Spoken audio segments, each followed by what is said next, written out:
आइए अध्यात्म के इस कड़ी में हम जानते हैं स्वामी विवेकानंद के विचार।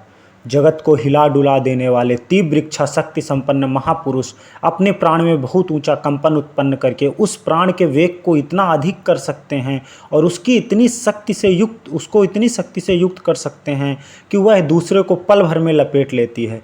हजारों मनुष्य उसकी ओर खिंच जाते हैं और संसार के आधे लोग उनके भाव से परिचालित हो जाते हैं। जगत में जितने महापुरुष हुए हैं सभी प्राणजित थे। इस प्राण संयम के बल से वे प्रबल इच्छा शक्ति संपन्न हो गए। अर्थात यहाँ पे स्वामी विवेकानंद कह रहे हैं कि आप अपनी प्राण शक्ति को कंट्रोल करके ये सब कार्य कर सकते हैं जो अभी तक बताए गए हैं। वो अपने प्राण के भीतर अति उच्च कंपन उत्पन्न कर सकते हैं और उसी से उन्हें समस्त संसार पर प्रभाव विस्तार करने में क्षमता प्राप्त हुई है। विवेकानंद कहते हैं प्राण शक्ति के नियंत्रण से ही आप प्रभाव भी स्थापित कर सकते हैं। प्राण शक्ति अर्थात श्वास शक्ति या प्राणायाम के द्वारा मन, बुद्धि और शरीर को अपने कंट्रोल में कर आप दूसरों पे भी कंट्रोल पा सकते हैं या दूसरों को प्रभावित कर सकते हैं। संसार में तेज या शक्ति के जितने विकास देखे जाते हैं सभी प्राण के संयम से उत्पन्न होते हैं, ऐसा विवेकानंद कहते हैं। मनुष्य को यह तथ्य भले ही मालूम ना हो पर और किसी तरह इसकी व्याख्या नहीं हो सकती। तुम्हारे शरीर में यह प्राण कभी एक ओर अधिक और दूसरी ओर कम हो जाता है। प्राण के इस प्रकार असमंजस से ही रोग की उत्पत्ति होती है। अर्थात प्राणवायु हम जो लेते हैं उसी के असमंजस से उसी के संयमित ना होने से हमारे शरीर में रोग उत्पन्न होता है। इसलिए विवेकानंद प्राणायाम की सलाह देते हैं। अतिरिक्त प्राण को हटाकर जहाँ प्राण का अभाव है वहाँ का अभाव भर सकने से ही रोग अच्छा हो जाता है।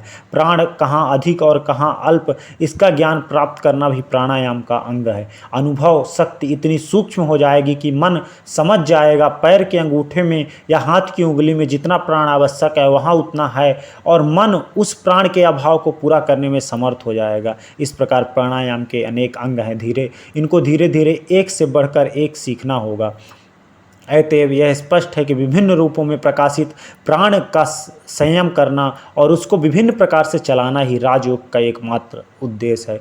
अर्थात योग के द्वारा आपके मन में कैसे खुद के मन में, खुद के विचारों पे, खुद के शरीर पे कैसे राज कर सकते हैं, ये राजयोग का एकमात्र लक्ष्य है। अपने प्राणों पर कंट्रोल करना, प्राणायाम की विधि द्वारा मन, अपने अंदर आंतरिक की शक्तियाँ, इंद्रियों और अपने शरीर को अपने वश में करना, अपने अनुसार संचालित करना ही आपको रोग मुक्त कर सकता है। जब कोई अपनी समुदय शक्तियों पर संयम करता है तब वह अपनी देह के भीतर के प्राण का ही संयम करता है। जब कोई ध्यान करता है तो समझना चाहिए कि वो प्राण का ही संयम कर रहा है। महासागर की ओर देखो तो प्रतीत होता है कि वहाँ पर्वतकाय बड़ी बड़ी तरंगे हैं, फिर छोटी छोटी तरंगे भी हैं और छोटे छोटे बुलबुले भी हैं, पर इन सब के पीछे वही अनंत महासमुद्र है।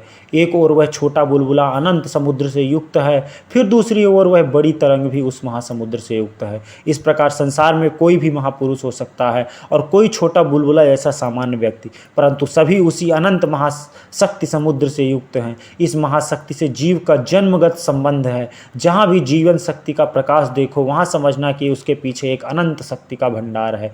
एक छोटा सा फफूंदी अर्थात कुकुरमुत्ता है, वह संभव है इतना छोटा, इतना सूक्ष्म हो कि उस अनुवीक्षण यंत्र द्वारा देखना पड़े, अर्थात उसको माइक्रोस्कोप द्वारा देखना पड़े।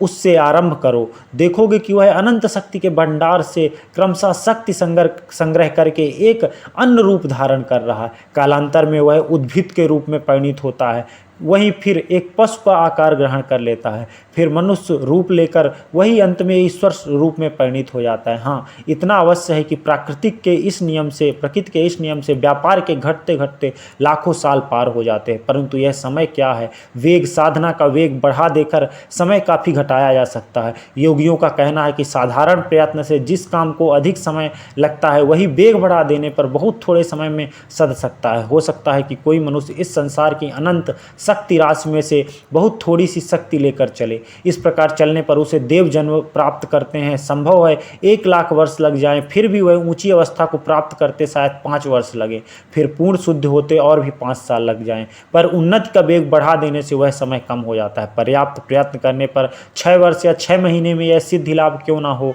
सकेगा। युक्त तो बताती है कि इसमें कोई निर्दिष्ट सीमाबद्ध समय नहीं है। सोचो, कोई वापी यंत्र निर्दिष्ट परिणाम में कोयला देने पर प्रति घंटा 2 मील की चाल से चल सकता है, तो अधिक कोयला देने पर वह और भी शीघ्र चलेगा। इस प्रकार वापी यंत्र अर्थात कोयला से चलने वाली यंत्र के बारे में कहा गया है।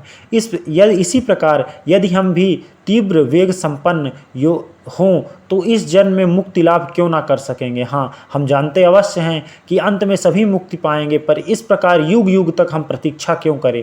इस क्षण, इस शरीर में, इस मनुष्य देह में ही हम मुक्ति लाभ करने में समर्थ क्यों ना होंगे। इस प्रकार वह अनंत ज्ञान, अनंत शक्ति क्यों ना प्राप्त कर सकेंगे। आत्मा की उन्नति का वेग बढ़ाकर जिस प्रकार थोड़े समय में मुक्ति पाई जा सकती है, यह सारी योग विद्या का लक्ष्य और उद्देश्य है। जब तक मनुष्य मुक्त नहीं हो जाते तब तक प्रतीक्षा करते हुए थोड़ा थोड़ा करके अग्रसर ना होकर प्रकृति के अनंत शक्ति भंडार में से शक्ति ग्रहण करने की शक्ति बढ़ाकर किस प्रकार शीघ्र मुक्ति लाभ किया जा सकता है। योगियों ने इसका उपाय खोज निकाला है, अर्थात जो योगी जन हैं उन्होंने कैसे कम समय में आप मुक्ति पा सकते हैं उसका उपाय खोज निकाला है। संसार के सभी महापुरुष, साधी और सिद्ध पुरुषों ने कहा है कि उन्होंने एक जन्म में ही समय को कम करके उन सब अवस्थाओं को भोग लिया जिनमें से होते हुए साधारण मानव को करोड़ों जन्मों में मुक्ति होती है। एक जन्म में ही वह अपनी मुक्ति का मार्ग तय कर लेते हैं। वे दूसरी चिंता नहीं करते हुए दूसरी की बात के लिए एक निमित्त मात्र भी समय नहीं देते हैं। उनका पल भर भी व्यर्थ नहीं जाता है। इस प्रकार उनकी मुक्ति का समय घट जाता है। एकाग्रता का यही अर्थ है कि शक्ति संचय की क्षमता को बढ़ाकर समय को घटा लेना राजयोग की इसी एकाग्रता शक्ति को प्राप्त करने का विज्ञान है। अर्थात आप योग के माध्यम से अपने मन, विचार, इंद्रियों, शरीर को एकाग्र चित्त करके, शरीर को स्थिर करके, दिमाग को शांत करके आप कम समय में ही प्रकृति से ज़्यादा शक्ति चुरा के, प्रभावित करके और मुक्त हो सकते हैं। खुद में ये शक्तियाँ प्रभाव में लाके, अर्थात आप इतनी योग शक्ति में परिपूर्ण हो जाएं, आप अपने अंतर मन को, शरीर को इतना कंट्रोल कर लें कि आप कम समय में ही मुक्ति क्या होती है या मुक्ति के विचार क्या हैं उनको समझ जाएं, तो आपको करोड़ों जन्मों या करोड़ों साल मुक्ति के लिए इंतजार नहीं करना पड़ेगा। ये था आज का विवेकानंद जी का विचार। अगले अध्याय में हम